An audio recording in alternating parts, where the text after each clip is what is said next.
probably will become the first railway in the entire, among the larger railways. I don't talk about 3,000, 5,000 kilometer railways, but among the larger railways which are more than 50,000 kilometers, will become the greenest railway. And just incidentally, our hydrogen train should be launched in May this year. Our first hydrogen train. And hydrogen train, wow. And this is the most powerful hydrogen train in the entire world, 1,200 horsepowers, whereas most of the other trains being developed in the world are like 600 horsepowers or 800 horsepowers. So this is going to be really, really a big thing. And that demonstrates how deeply we care about technology and how much talent we have that we can develop such complex technologies in our country.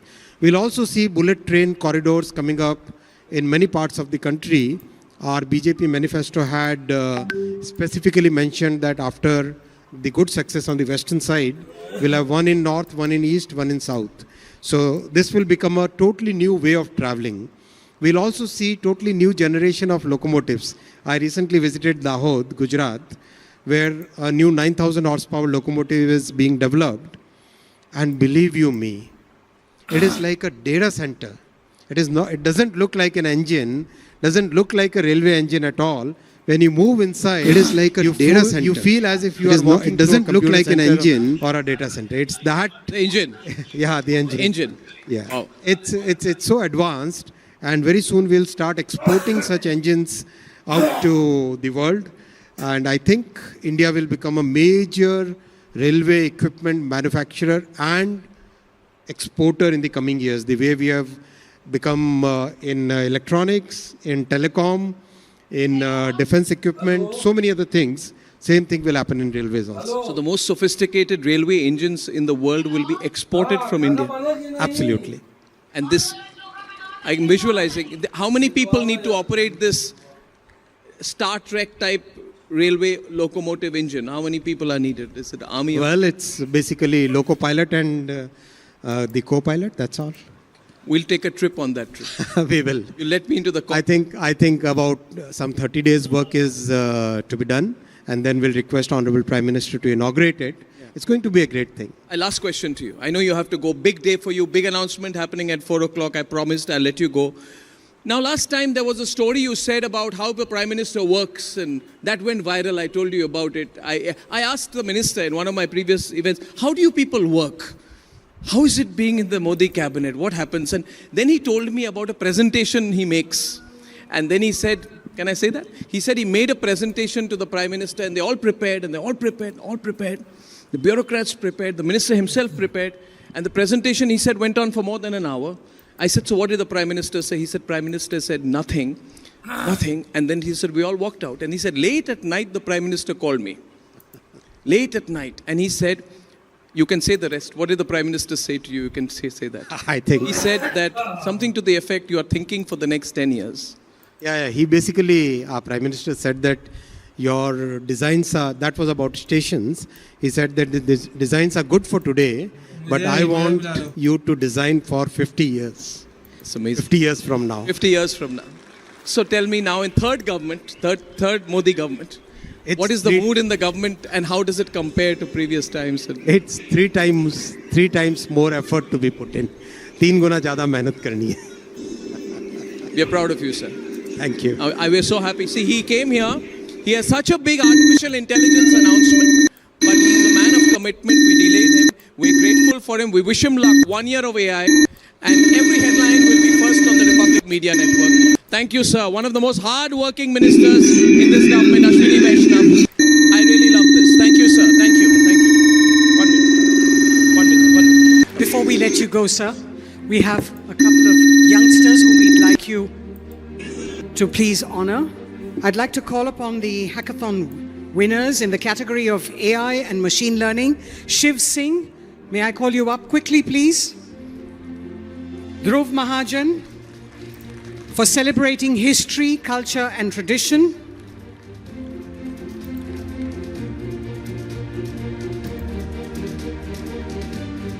Abhinav Gupta, for deep tech and semiconductors. I'd like to also mention Brunda Raj, who could not join us, but she's the winner in the Inclusive Nation Building category.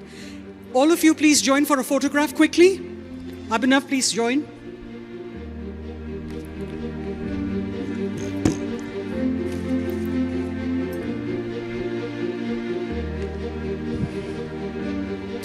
A round of applause, ladies and gentlemen. That gets them smiling bigger.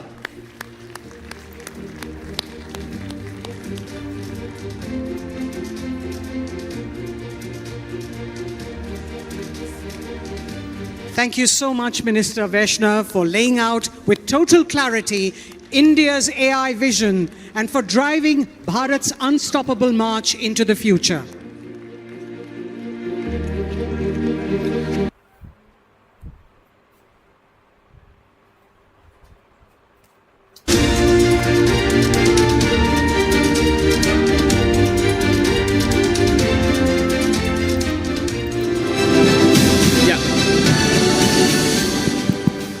I think Ashwini Vaishnav deserves a bigger round of applause than that.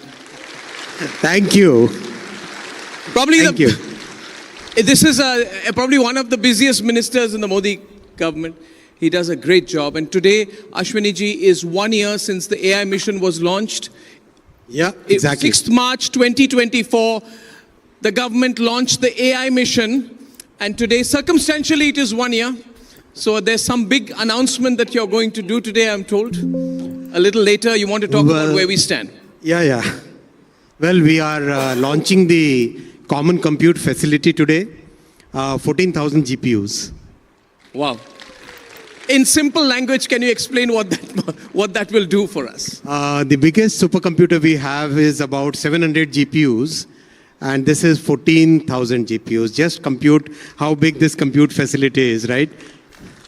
Now, there's this global war between America and China on AI. And the Americans thought they won it.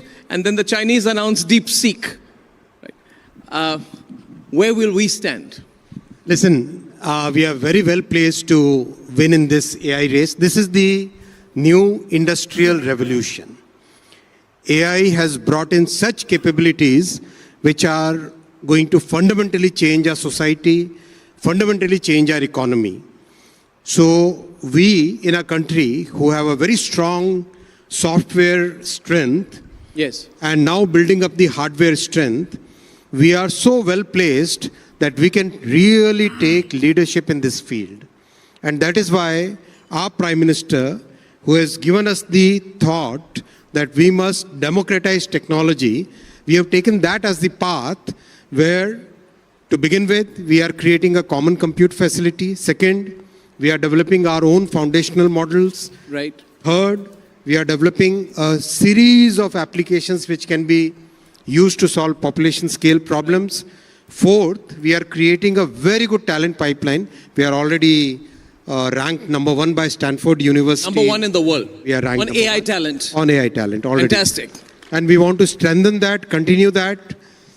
And we want to have a series of data sets of non-personal data which can then be used to train models without bias on using our diversity, our Indic languages, so that we get something that we really need, and that will become the big force which will help our industry, our researchers, our startups to develop solutions for our needs.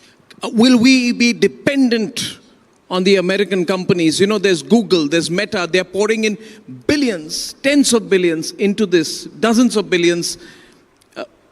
Will that be an impediment? And this thought came, and we just spoke to someone who says, we are concerned, Mr. Minister, that they should not own the highways on which we will walk. That will not happen. They should not own the roads of this industry. That will not happen because, I'll tell you, the world of AI has just begun.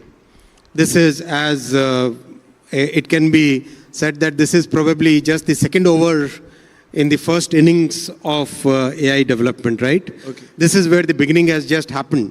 So this is the time when, see, the innovation and the cost will depend upon two major factors. First, what are the mathematical algorithms that we are going to use? Second, how efficiently we engineer the model so that it uses the resources in the most efficient way and brings the best possible solution from within the resources that you are deploying, right? These are the two factors which will happen. And where else do you think that talent, that capability resides? We sent a mission to the moon at fraction of the cost of the Western world. I think our foundational model and our AI journey is going to have exactly the same result, I can say that. That's superb. At a fraction of the cost, more ingenuity. So what you're basically saying is that you're watching and letting them spend the hundreds of billions of dollars while we know we play cricket, we're letting them lose their wickets in the first 2 overs. So I wouldn't like to put it that way. The way I would like to put it is that in this brave new world where technology is rapidly changing, we must take the lead, and our talent, our policy, our leadership of Prime Minister Shri Narendra Modi ji, where he continuously invests in technology, he continuously guides us. These are the strengths we should put to good use and be a part of. I can say in next 5 years, in practically semiconductor technology, in AI technology, in telecom technology, we will be among the top countries in the world. I can say that with good confidence. Where are we placed on semiconductors? Can you give us the big headline on semiconductors? We are very well placed in semiconductors. 2022 is when we started the semiconductor mission, and today 5 units are getting constructed, and 2025, this year, we will be rolling out the first made in India chip. The first made in India chip? Absolutely.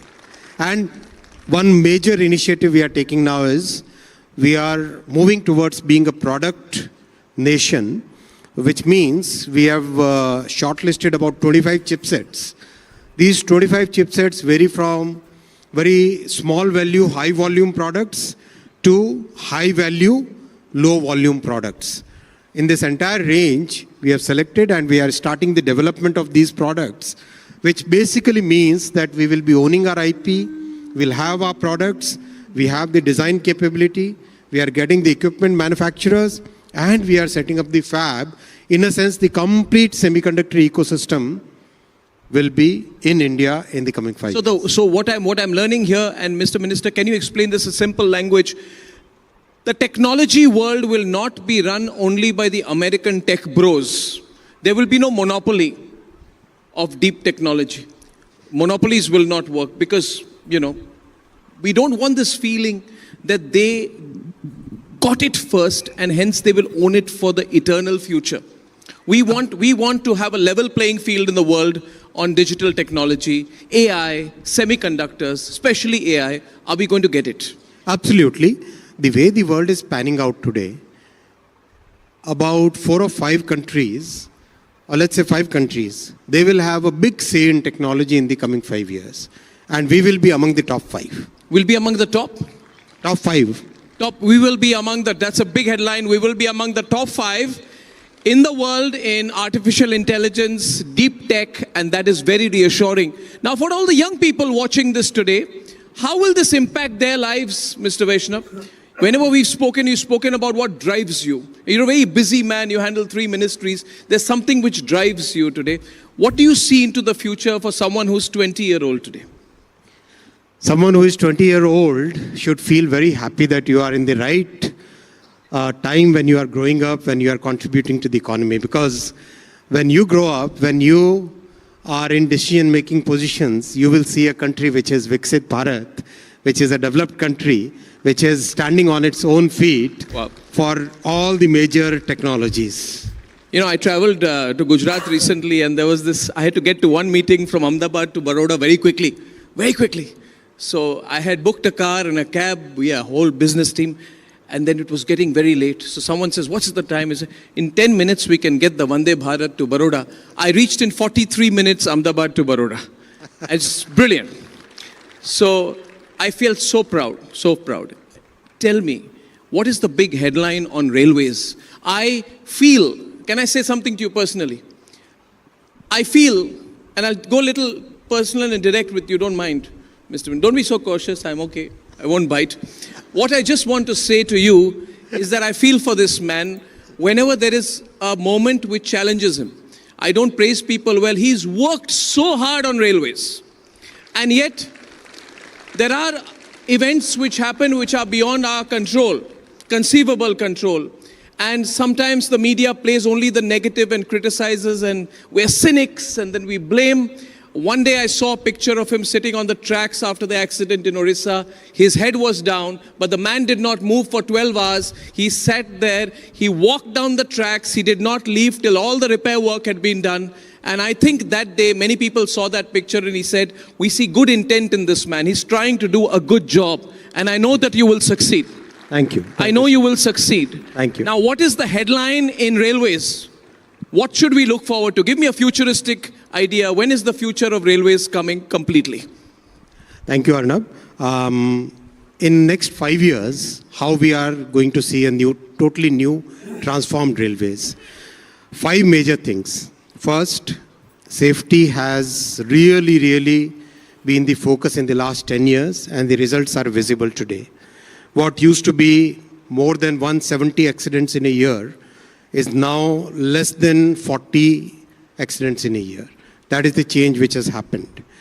And it is going to get even better in the coming years.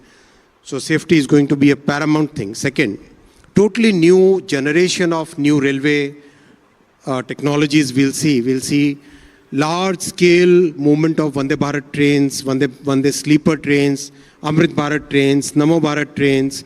These trains you'll see in large numbers in the coming years. Manufacturing has picked up very well, and every version we are improving. Third, on green, you'll find that railways, our railways, Indian railways, probably will become the first railway in the entire, among the larger railways. I don't talk about 3,000, 5,000 kilometer railways, but among the larger railways, which are more than 50,000 kilometers, will become the greenest railway. And just incidentally, our hydrogen train should be launched in May this year. Our first hydrogen train. Hydrogen train! Wow.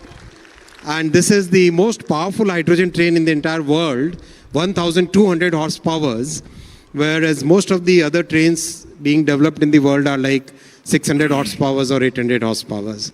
So this is going to be really a big thing. And that demonstrates how deeply we care about technology and how much talent we have that we can develop such complex technologies in our country. We'll also see bullet train corridors coming up in many parts of the country. Our BJP manifesto had specifically mentioned that after the good success on the western side, we'll have one in north, one in east, one in south. So this will become a totally new way of traveling. We'll also see totally new generation of locomotives. I recently visited Dahod, Gujarat, where a new 9,000 horsepower locomotive is being developed. And believe you me, it is like a data center. It doesn't look like an engine, doesn't look like a railway engine at all. When you move inside, you feel as if you are walking through a computer center or a data center. It's that. The engine. Yeah, the engine. The engine. Yeah. Wow. It's so advanced, and very soon we'll start exporting such engines out to the world. And I think India will become a major railway equipment manufacturer and exporter in the coming years, the way we have become in electronics, in telecom, in defense equipment, so many other things. Same thing will happen in railways also. So the most sophisticated railway engines in the world will be exported from India? Absolutely. And this, I'm visualizing, how many people need to operate this Star Trek type railway locomotive engine? How many people are needed? Is it army? Well, it's basically loco pilot and the co-pilot, that's all. We'll take a trip on that trip. We will. You let me into the cockpit. I think about some 30 days work is to be done, and then we'll request Honorable Prime Minister to inaugurate it. Yeah. It's going to be a great thing. Last question to you. I know you have to go. Big day for you. Big announcement happening at 4 o'clock. I promised I'll let you go. Now, last time there was a story you said about how the Prime Minister works, and that went viral. I told you about it. I asked the Minister in one of my previous events, how do you people work? How is it being in the Modi cabinet? What happens? And then he told me about a presentation he makes. And then he said, can I say that? He said he made a presentation to the Prime Minister and they all prepared. The bureaucrats prepared, the minister himself prepared, and the presentation, he said, went on for more than an hour. I said, so what did the Prime Minister say? He said, Prime Minister said nothing. And then he said, we all walked out. And he said, late at night, the Prime Minister called me.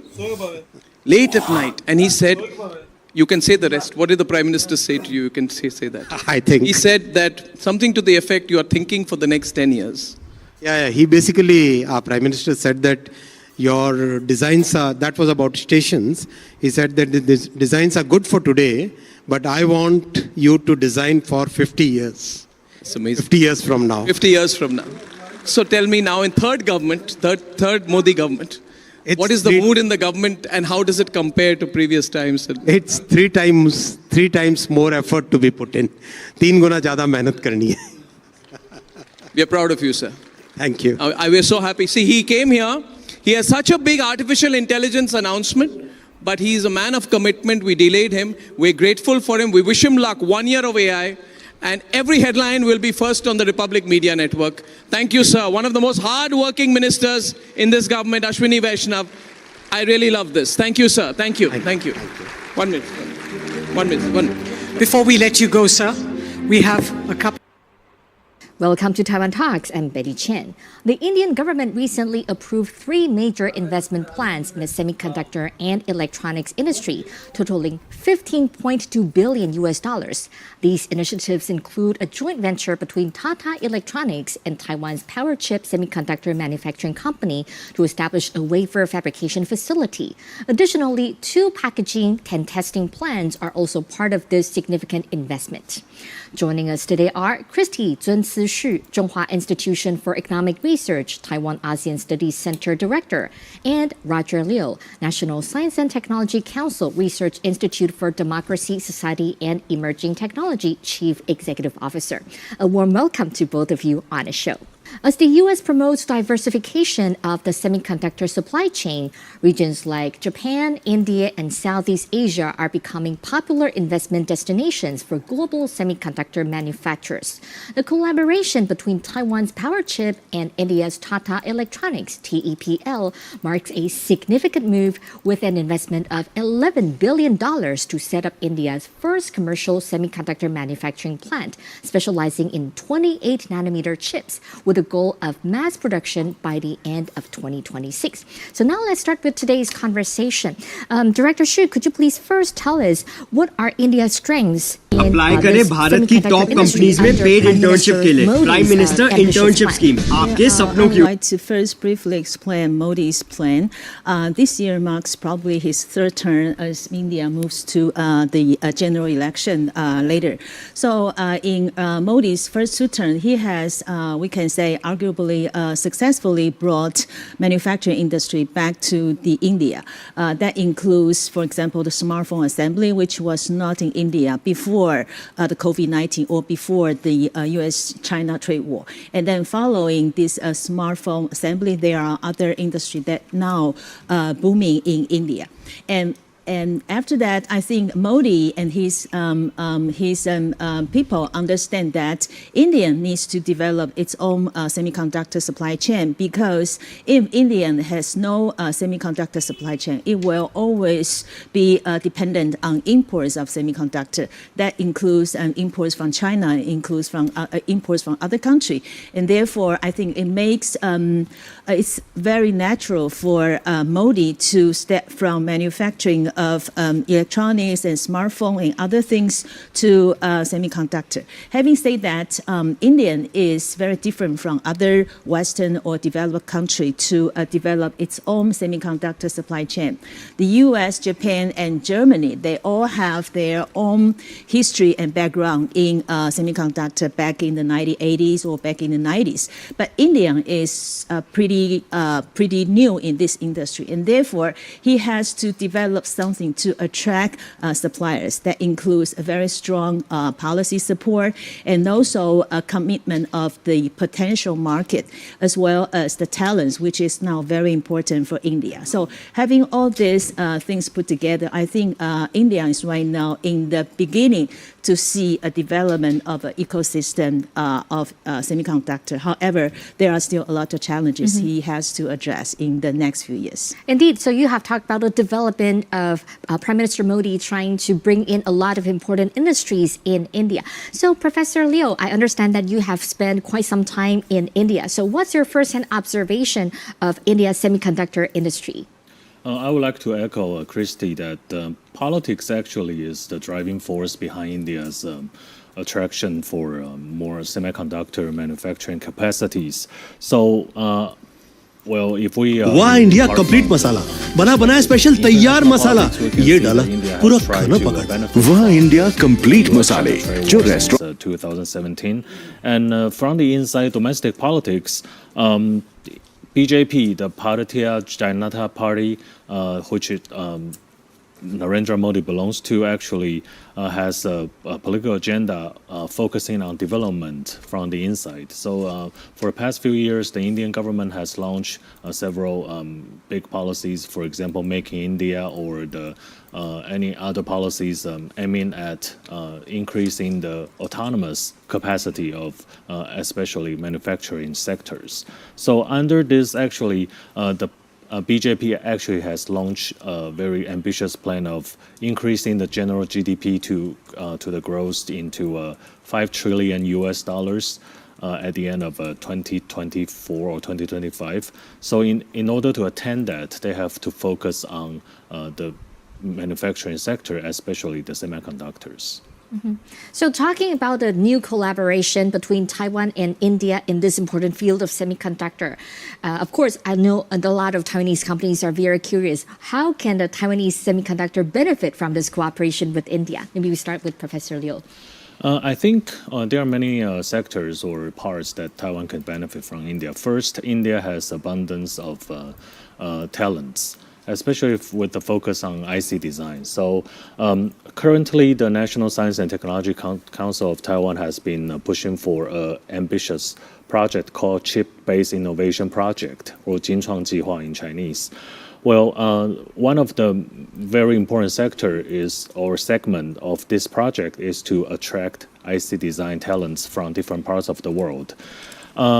In order to attain that, the government has been trying very hard to increase the attractiveness of our environment, either it's business environment or residence environment for the talents to reside in Taiwan.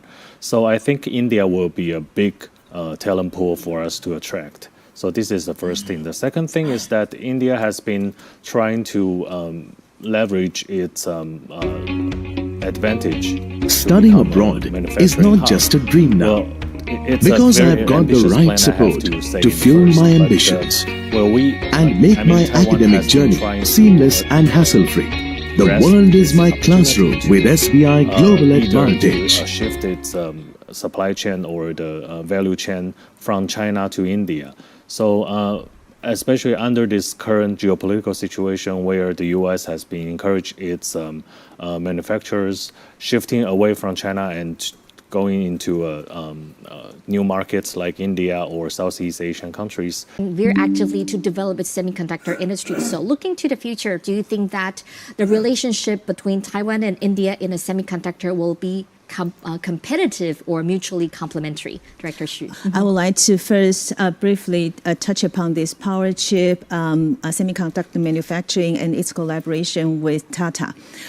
This is different from TSMC and other companies' investment in other countries. This is more, according to PSMC's own statement or press release, they focus more on technology transfer. So they are actually assisting Tata to build its factory instead of a joint investment. So if it works, I would say that it will create a new model of Taiwan in collaboration with other countries in building up a local semiconductor supply chain. So what that means for Taiwan industry? I think India has been on the radar for Taiwan investors and Taiwan company for a long time. However, it was not until a very recent year that we see booming of Taiwan investment into this country. And before that, it's usually Southeast Asian countries or even Latin American countries. But because Modi has demonstrated its policy support for almost 10 years, and right now Taiwanese company understand that they have to develop such a huge market, especially since last year it has surpassed Chinese population to become the most populated country, meaning a huge market to Taiwanese company.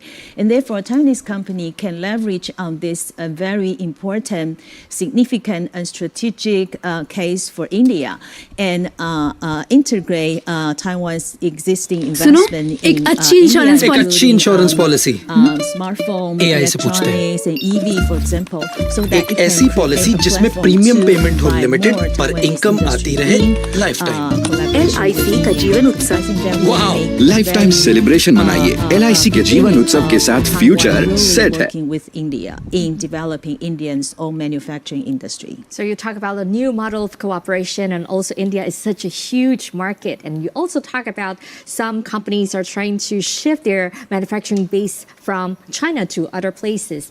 And research indicates that Apple has assembled iPhones worth $14 billion in India, making up about 14% of its products. And by 2025, a quarter of Apple's phones could be manufactured in India. So what implications can we get from Apple accelerating its shift away from China and moving to India, Professor? Well, I think one of the most important thing is that as big companies, tech companies like Apple have been trying to shift their supply chains from China to India, actually it's a driving force behind Taiwan suppliers back, forcing them to shift from China as well into India. And that's very important because, as we know, well, in the first place, most of the suppliers from Taiwan, they are more reluctant of shifting from China to India because, well, manufacturing in India or to sell your product in India actually is a very challenging task for many. So, but now in the new situation, the companies from Taiwan or the providers from Taiwan, they have to accustom themselves into the new situation. So that actually brings another important thing for the Taiwanese government and the Indian government to work together to create some kind of collaborative environment for the providers or for the businessmen. That's very important. So actually that will, on the same time, promote the political collaboration between Taiwan and India as well. So you talk about the challenges and sometimes the reluctance of Taiwanese companies. They don't want to go to India in the beginning. What's the biggest challenge, Director Xu, do you think will be for the Taiwanese companies? Well, first of all, Taiwanese companies have been used to the comfort zone, for example, in China, also in some Southeast Asian countries, which have been promoting Taiwan investment for decades, and therefore India is a very much different destination for all these Taiwanese companies. And second is India has a very different culture, very different political system, as well as a different investment climate with other Southeast Asian countries and China. And therefore, most of Taiwanese companies have to spend years and years trying to get used to this.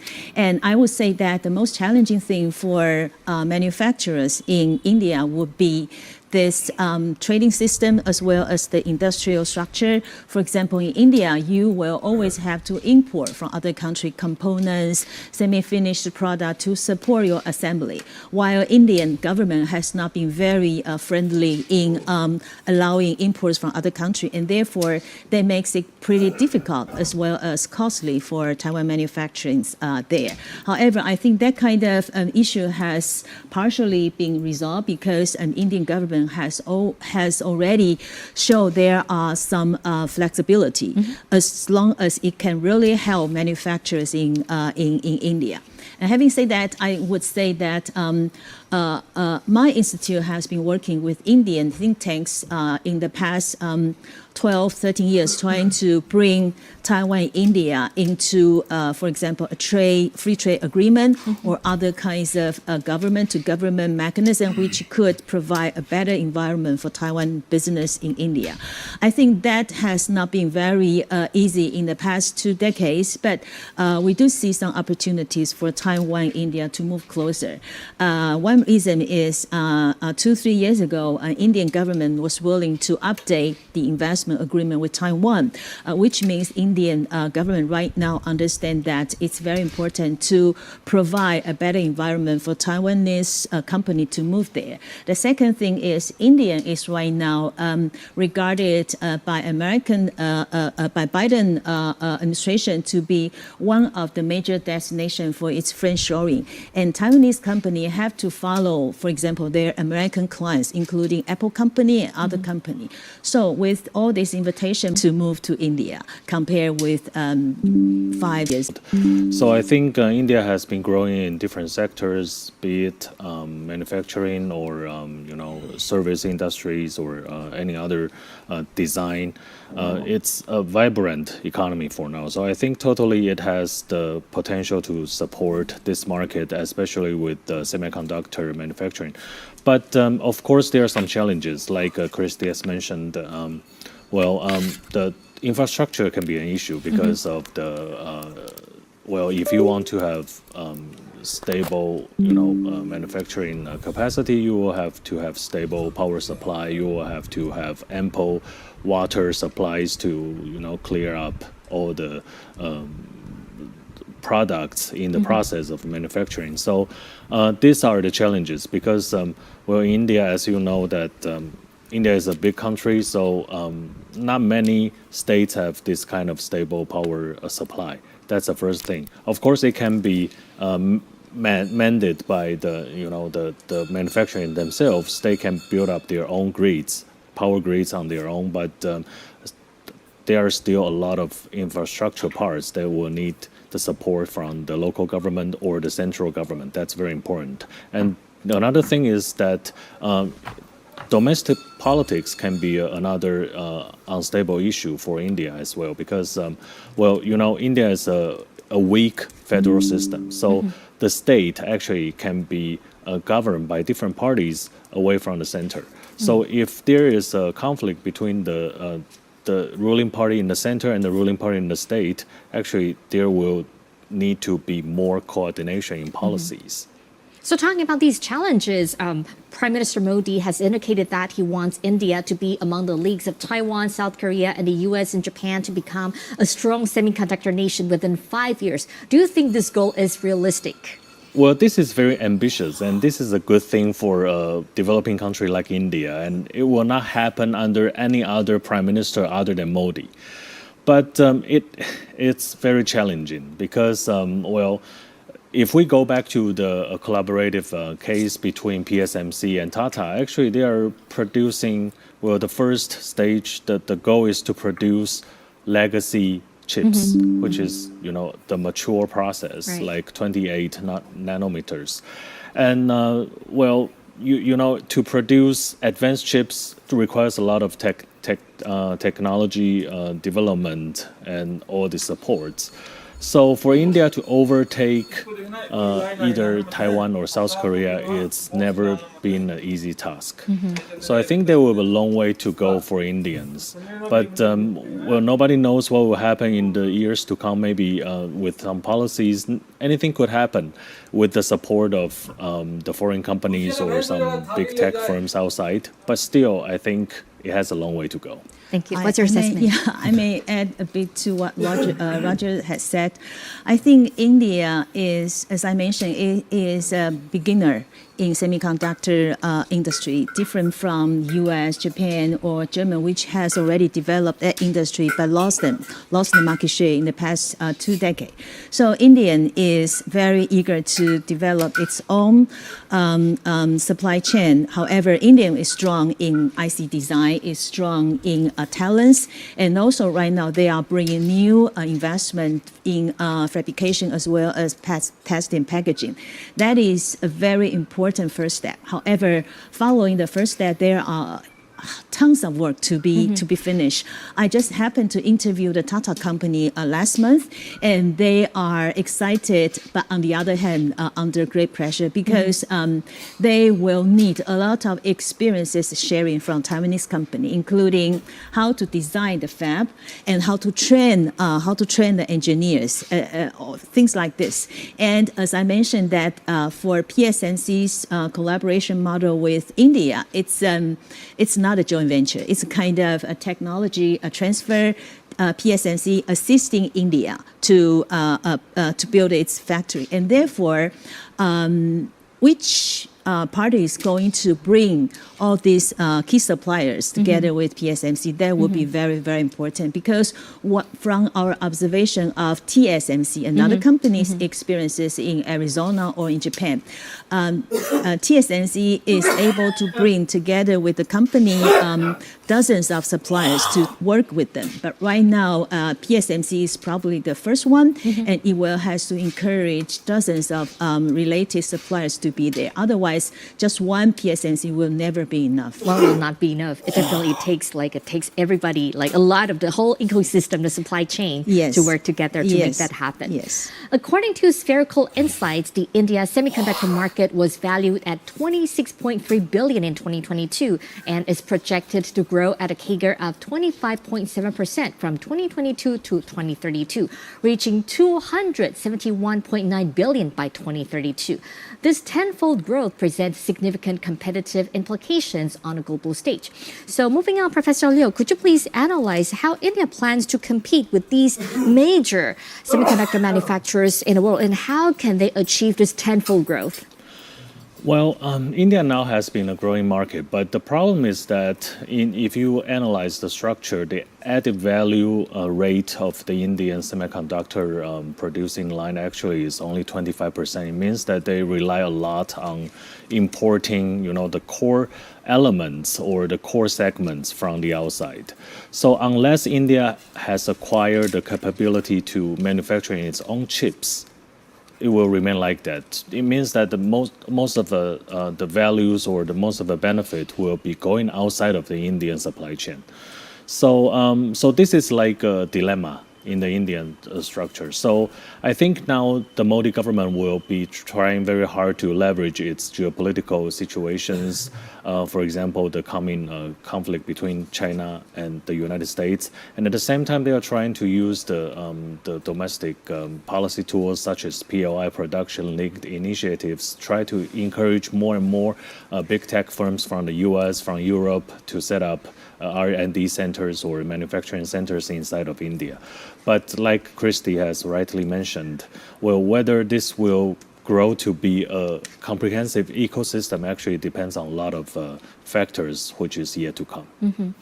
And we understand that from some news media reports, the PSMC chairman, Frank Huang, actually publicly said that President Tsai asked the company to go to India. So he was one of the leaders to go there. But now we understand that on May 20th, Taiwan is going to have a new president. Do you think that under the new administration, what is going to happen between the relationship between India and Taiwan? Director Xu. I think for all political parties in Taiwan, just understand that India is too important a partner not to pay attention. And it has been for both blue and green camp to try to develop and cultivate Taiwan-Indian bilateral relations. So with new president coming in May, I think he will also focus very much on Taiwan Taiwan-Indian economic relation, not only to make sure that PSMC collaboration will succeed, but will also support PSMC and also bilateral relation by bringing a lot more resources, including talents, joint program, and also including and encourage more companies to go to India. And also my next question, we understand that not just Taiwan had an election, the US is going to have its presidential election in November. So Prime Minister Modi and President Biden already have very good discussions on the development of semiconductor industry, and it's mutually beneficial. What if President Trump gets elected? Will that change the relationship or anything that could happen? Professor Liu. Well, if you remember personally, actually, Donald Trump has a very good personal relationship with Narendra Modi. So I don't think it's going to be a problem. And secondly, well, the relationship between India and the United States has been fixed because they face the common threat, which is China. So I don't think it's going to, deviate far away from what they have been doing now. If you check last year, India and the United States has signed, they jointly produced a statement focusing on the collaboration on especially the different tech segments. It ranges very far from the collaboration in AI, semiconductor, net zero technology, and all this. They are trying to build a very large ecosystem in investment, in technology. So once this framework has been built up, I think in the future we can see that India and the United States will be working on this as the core of their bilateral relations, and this is yet to come. Director Xu, what's your assessment? I agree with Roger that Trump, in his first term, was the one which revitalized the so-called Quad initiative to make India more important in this strategic alliance and to have further collaboration between the U.S. and India. However, don't forget that Trump is very trade-oriented, and he was the one who has different immigration policy, and which made Indians suffer because India was actually one of the major countries sending engineers and students to work in the U.S., while Trump may have a different approach in terms of issuing green card to these foreigners. And second thing is, under Trump's administration, he was also the president to terminate Indians' treatment under U.S. What we call the GSP, General Scheme of Preferences, to remove India from accessing the preferential treatment provided by U.S. And therefore, in strategic and political issue, I think Trump or Biden will definitely want to work closer with India. But in terms of trade issue and other related issue, migration, etc., I think India will still have to carefully assess what will be the impact when Trump is re-elected. Definitely, and we fully understand that India is such an important trade partner for Taiwan, and we look forward to more cooperation in the future. That's all the time we have for today, so thank you very much. If you like our show, please search for us on YouTube, give us a thumbs up, and hit subscribe to our channel. Thank you for watching our show today. Stay safe and see you next time.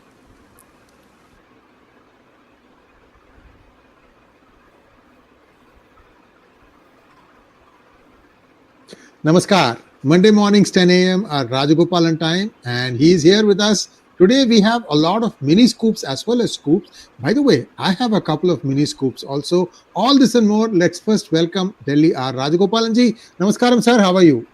Namaskaram. I'm fine, sir. Very good, very fine. Today, budget session. Second part is to be, live from Parliament at 11 a.m. The Prime Minister is going to have a presence in the Lok Sabha, and Jaideep Dhankar, the Vice President, is not well. Therefore, Harvansh, the Deputy Chairman, will preside over. That is the latest from Parliament. And we start with the sloka. Shuklam Bharadaram Sachivaranam Chadurбhujam Prasannavadanam Jayet Sarva Vignopasante Sesudvatradhyaha Parishadhyaha Parastatam Vignam Nignam Chistatam Visvakshenam Tamasye Lakshmim Shiramuddara Rajatanayam Shiranga Kameshwarim Tasi Bhuda Namaste Devanitam Lokaikatipam Kuram Shriman Mandakarant. Like that it goes, sir. It's a long stanza. We abridge it for the welfare and prosperity of all P Guru viewers. Especially each and every P Guru viewer will be, given luck by the God will shower the choicest blessing on them. That is my prayer, and that's we start our debate, sir. Thank you so much, sir. Let's first start with 2 miniscopes from you, 2 miniscopes from me, after another 2 miniscopes from you, then regular scopes. Go ahead. The first miniscope is that, today's, though it's a main subject, Mr. Two Tamil Nadu ministers are going to be in dock.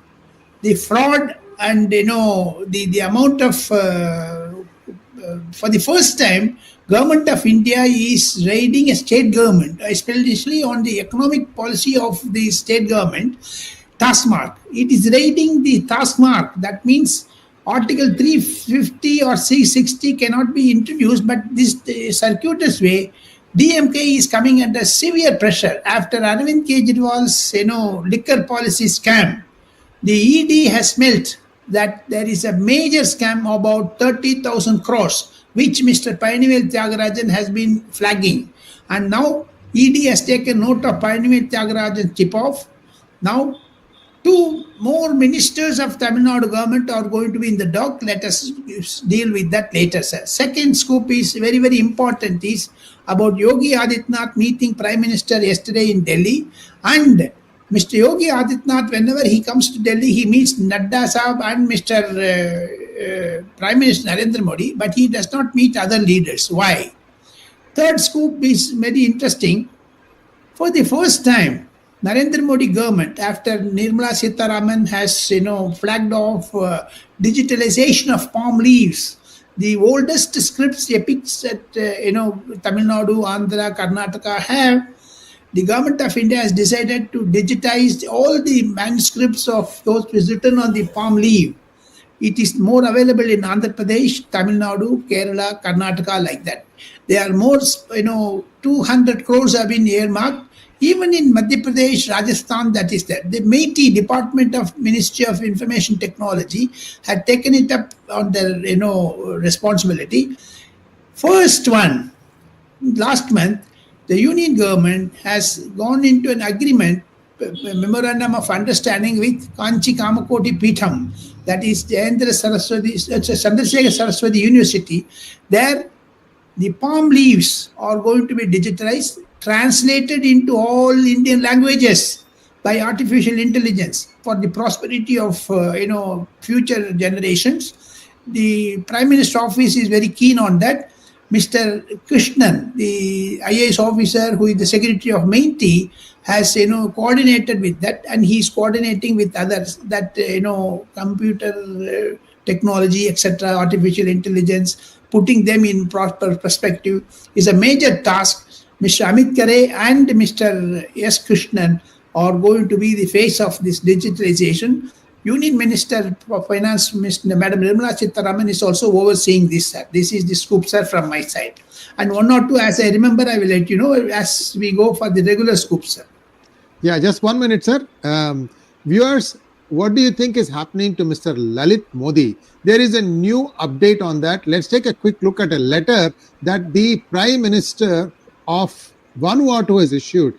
He has revoked Lalit Modi's passport.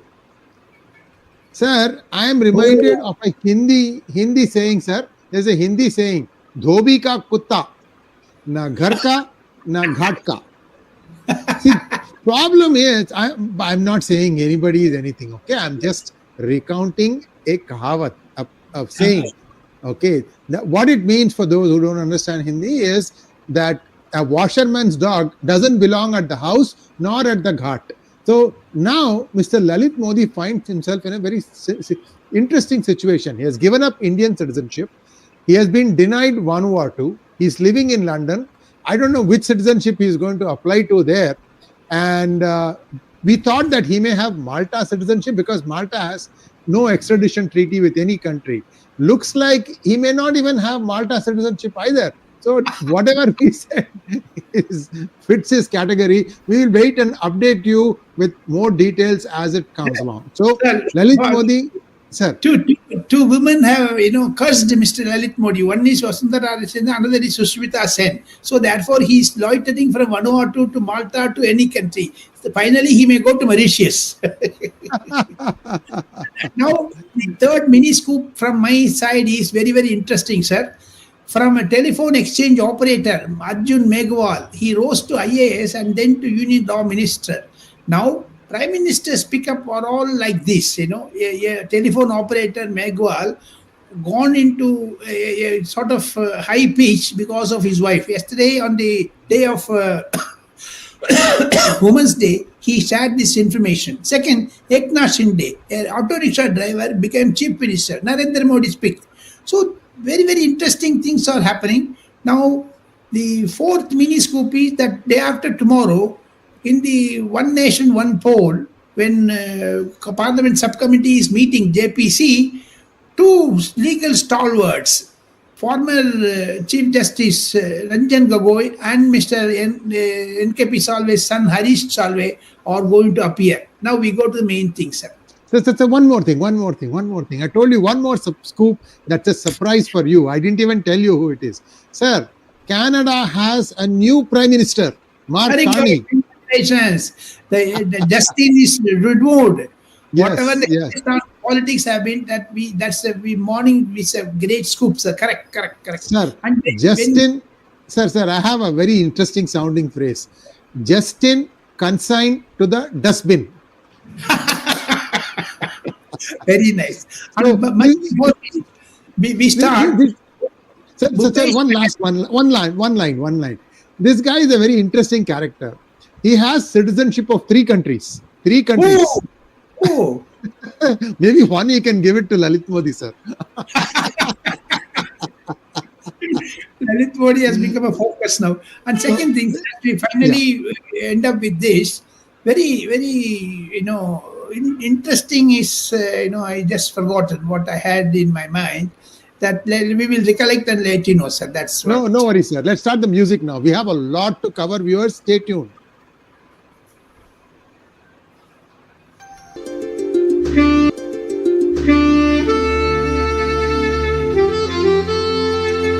Reciprocal actions, delimitation, and new